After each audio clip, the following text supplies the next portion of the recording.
Well, thank you very much. And I will tell you, I had a real enjoyable time watching the slideshow as everyone was coming in. This is the 50th DAC, and there were photos of all the previous different locations of DAC. And what I noticed is y'all sure do like Vegas. So we have our own little expression here. So what goes on in Austin is going to be immediately tweeted around the world. So I would behave here, please. On behalf of Freescale and the local community here, welcome to Austin. I hope you have an enjoyable week. The title of my presentation is Driving the Internet of Things, and I was chatting with some folks about that.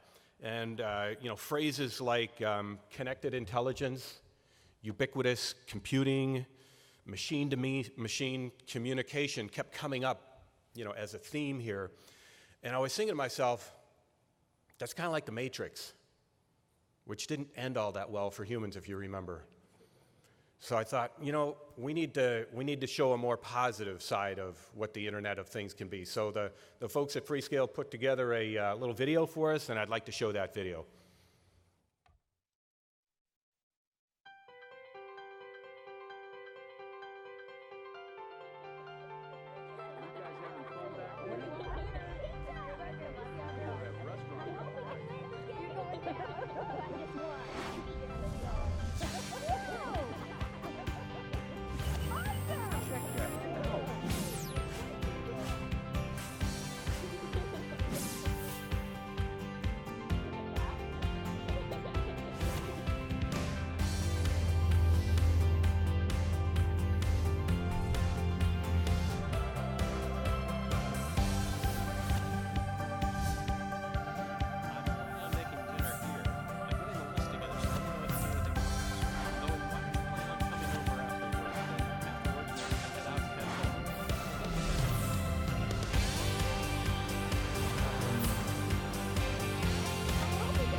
Now, a flying car, that's what I'm talking about. Wouldn't that be cool?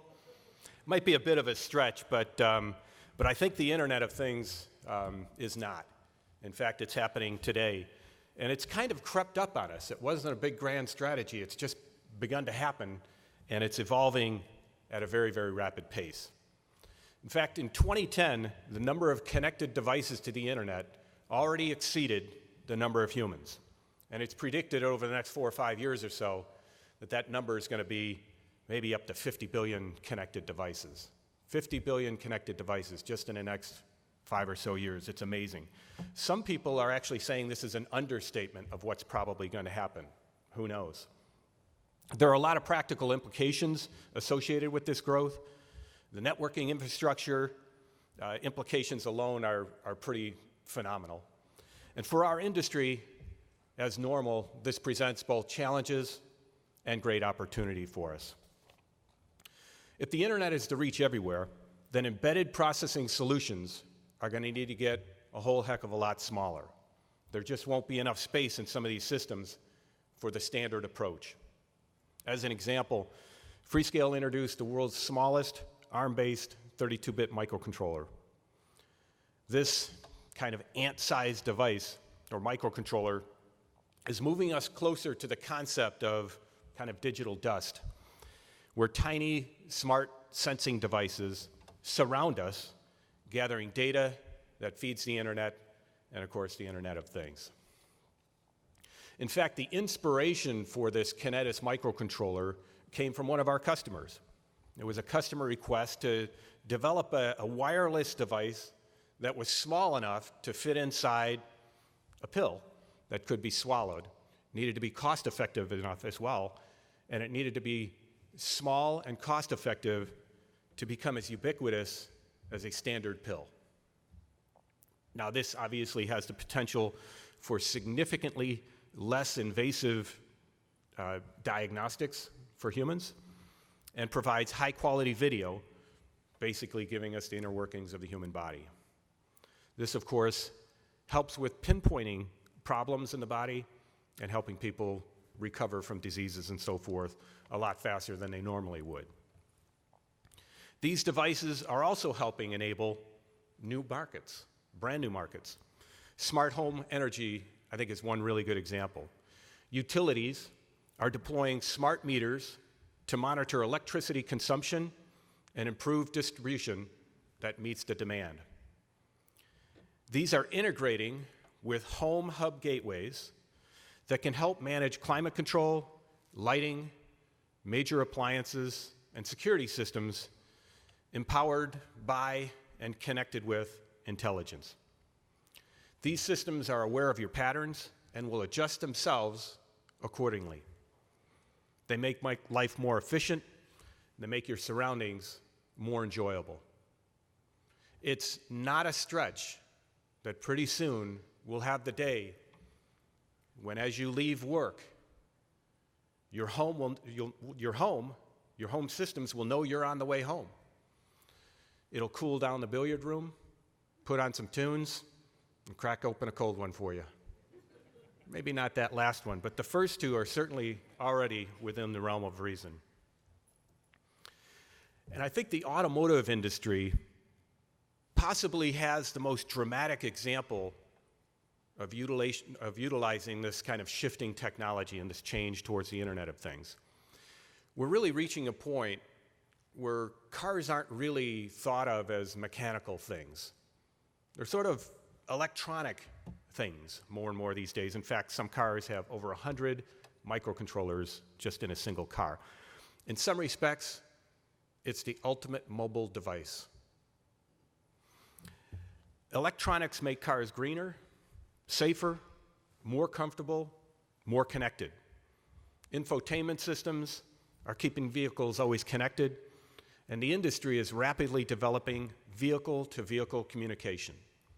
Now, safety in a car has always been paramount, but imagine the day when you're just sitting at the light, it turns green, and as you begin to move forward, that car is communicating with another car that's coming along on the perpendicular street, and it knows that person just sped up to try to get through the yellow light, which is now red, and it avoids, all told, a collision. That is also not far-fetched. Technology basically is there today to enable these sorts of systems, which will have a dramatic impact on the safety and security of people while driving. The Internet of Things will require more cost-effective solutions for connectivity nodes that will access cloud-based services.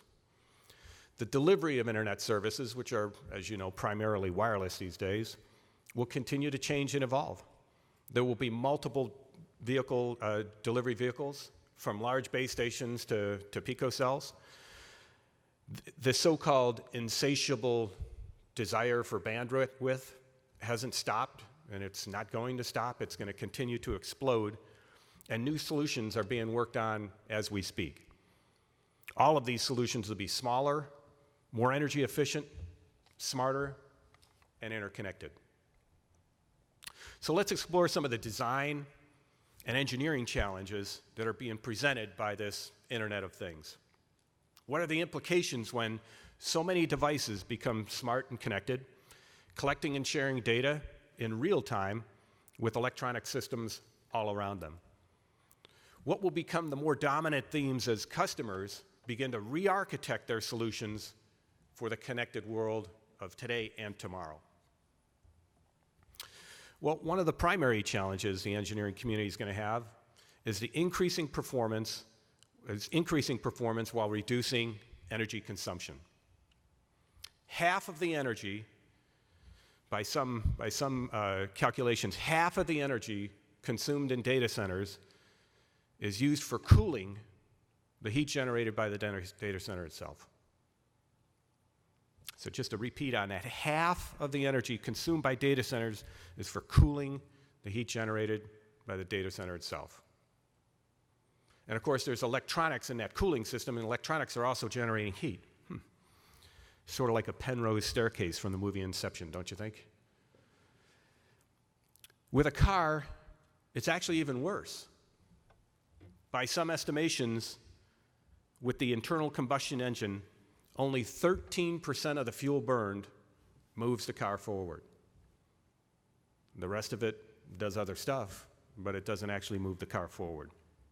And with billions of smart and connected devices waiting to share their data, IC designers have to find a way to dramatically reduce power, or we'll have a whole bunch of connected things that don't have no juice to run on.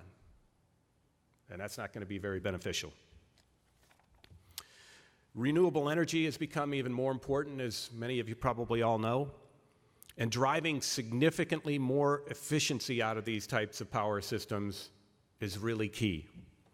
Now, I'll note that I talked at a renewable conference once and was talking about solar, and one of the engineers after the conference came up to me and said, "Greg, you know, the sun isn't renewable." I said, "Well, you're right, but I think for us in the audience today, it's close enough. Don't think we need to worry about it during our lifetimes." Now, as more smart devices connect to the internet, system security will also become very, very critical. We've already seen instances where seemingly isolated devices or monitoring systems have been entry points for attacks and data corruption. This means processors with encryption and pattern matching techniques.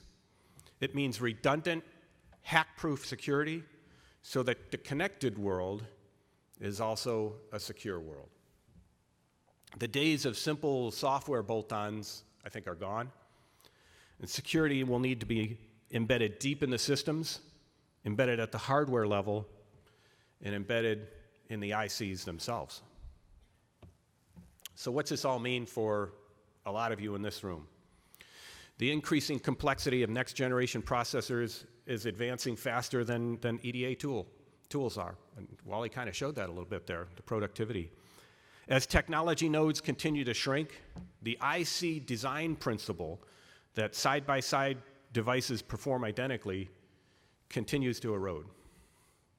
The challenge is to build a deterministic circuit by combining transistors into the building blocks to be used in larger circuits. We need to explore new levels of behavioral models that dramatically reduce power consumption. Ideas like biosynthetic design, which abstracts to behavior and biology. Replicating the efficiency and the massive parallelism of a cellular structure could make energy per bit 1,000,000 times more efficient. 1,000,000 times more efficient. That's pretty good progress. We could explore emulation and simulation techniques of known virus threats that ensure system solutions cannot be compromised nor threatened. Now, I realize all of these things aren't trivial, and I certainly don't have all the answers today.